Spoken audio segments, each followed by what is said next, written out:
Assalamualaikum anak-anak hebat. Apa kabarnya hari ini? Hari ini bertemu lagi dengan Bu Amel di tema 2, subtema 2, pembelajaran 5 dan 6. Atau di buku paket ada di halaman 80.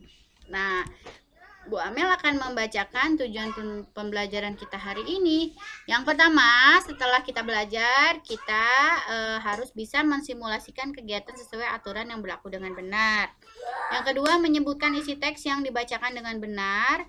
Yang ketiga, mengelompokkan berbagai hal yang harus dilakukan dalam kehidupan sehari-hari di rumah dengan benar. Nah, di sini Bu Amel punya percakapan. Ada Togar, Ibu, dan Ahmad. Nah, Bu Amel akan bacakan, teman-teman simak ya. Membaca percakapan. Togar hendak mengunjungi Ahmad di rumahnya. Dia telah sampai di depan rumah. Selanjutnya, dia mengetuk pintu dan mengucap salam. Ibu Ahmad membukakan pintu rumah.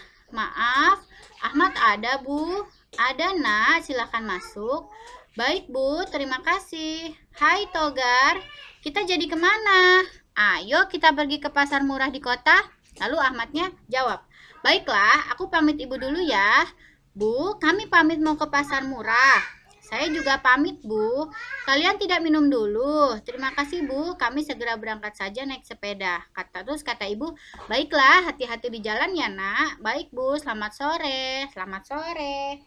Nah, menurut kalian apa isi percakapan di samping? Tentang apa? Iya, betul. Tentang dua orang yang sudah memiliki janji akan pergi ke suatu tempat. Nah, tapi si Togarnya ini nyamper dulu. Nyamper, tahu kan nyamper ya? Nyamper ke rumah Ahmad dulu. Nah, menurut kalian bagaimana cara Togar hendak masuk ke rumah Ahmad? Gimana caranya? Nah, di sini ya, di atas ada tulisannya. Setelah sampai di depan rumah Ahmad, dia mengetuk pintu dan mengucap salam. Nah, ini adalah aturan yang harus kita terapkan ketika kita bertamu ke rumah orang lain. Seperti pembelajaran kita kemarin ya. Nah, ini adalah lanjutannya. Lalu, bagaimana cara Togar hendak pamit? Nah, Togar itu ikut pamit ya. Walaupun Ahmadnya bilang, Ibu aku pamit dulu ya, tapi Togarnya juga pamit. Saya juga pamit, Bu, gak main nyelonong pergi. Nah, seperti itu. Ini adalah sikap baik yang ditunjukkan oleh Togar dan Ahmad. Nah, teman-teman, nah kan tadi Togar dan Ahmad itu mau ke pasar murah itu pakai sepeda ya. Nah, sepeda itu contoh benda padat.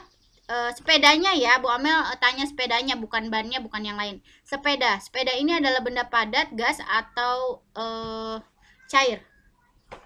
Padat ya. Nah, benda padat, betul. Nah, fungsinya untuk apa? Semua benda itu memiliki fungsi. Sepeda itu berarti sebagai alat transportasi. Bisa digunakan untuk kemana. Nah, itu adalah fungsi dari sepeda. Nah, teman-teman, di layar ini atau di buku kalian halaman 81 ini juga ada gambar. Ada gambar bermacam-macam. Bu Amel akan contohkan satu.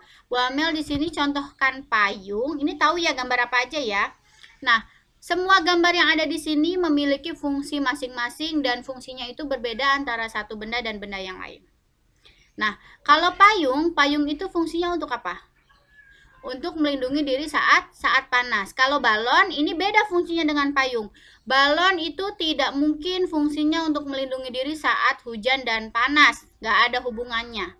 Nah, jadi teman-teman harus bisa menentukan, menyebutkan gambar benda apa nih, terus fungsinya seperti apa. Tahu ya kalau sapu untuk apa, kalau baju untuk apa. Nah, kayak gitu. Kita lanjut dulu ke etika saat bertamu nih teman-teman.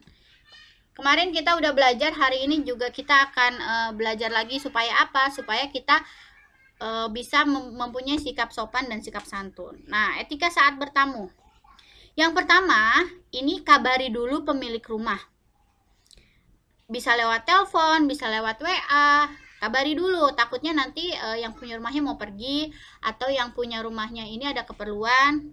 Atau nanti jangan-jangan pas kamu datang ke rumahnya, ini di rumahnya lagi hajatan atau lagi ada acara, atau lagi ada acara keluarga, kan nggak lucu.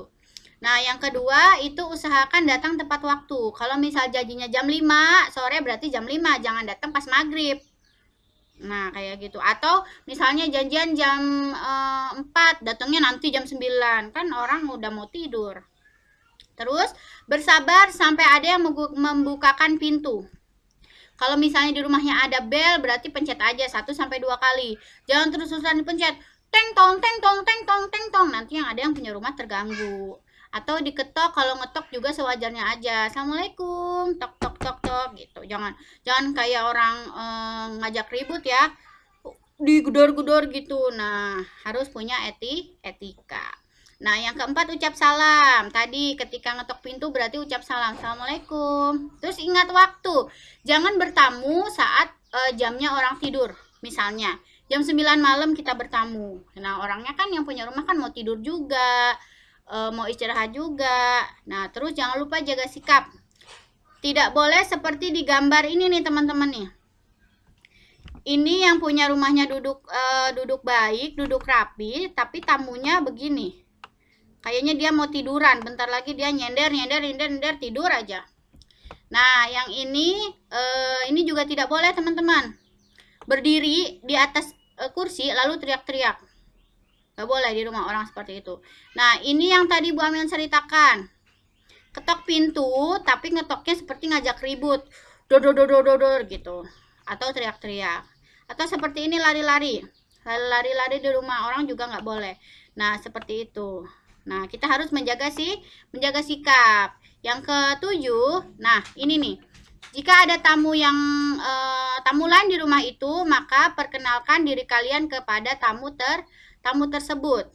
Misalnya, nah, ketika di rumah itu ada orang lain, kalian perkenalkan diri kalian. Misalnya, ini aku loh temennya Rudi, misalnya seperti itu. Nah, ini yang ke-8 yang terakhir, kalian kalau mau pamit harus mengucap salam, nggak boleh pakai jurus 1000 bayangan yang tiba-tiba menghilang. Harus ucap salam, harus pamit. Seperti itu etika saat bertamu.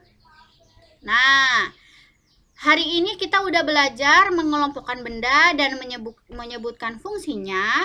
Juga kita sudah belajar menyebutkan aturan.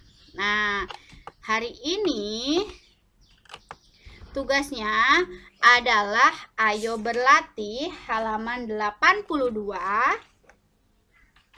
Yang ini ya, yang menyebutkan nama benda ya sayang ya. Tadi Bu Amel sudah contohkan 1 payung. Nah, teman-teman tinggal cari 7 lagi. Nah, terus yang kedua menuliskan 5 sikap yang mematuhi aturan dan 5 sikap yang tidak memenuhi aturan ketika bertamu. Berarti yang memenuhi aturan itu yang baik, yang tidak memenuhi aturan itu yang kurang baik ya. Seperti itu. Nah, oke teman-teman. Pembelajaran kita hari ini selesai. Apabila ada kesalahan atau kekurangan, Bu Amel minta maaf.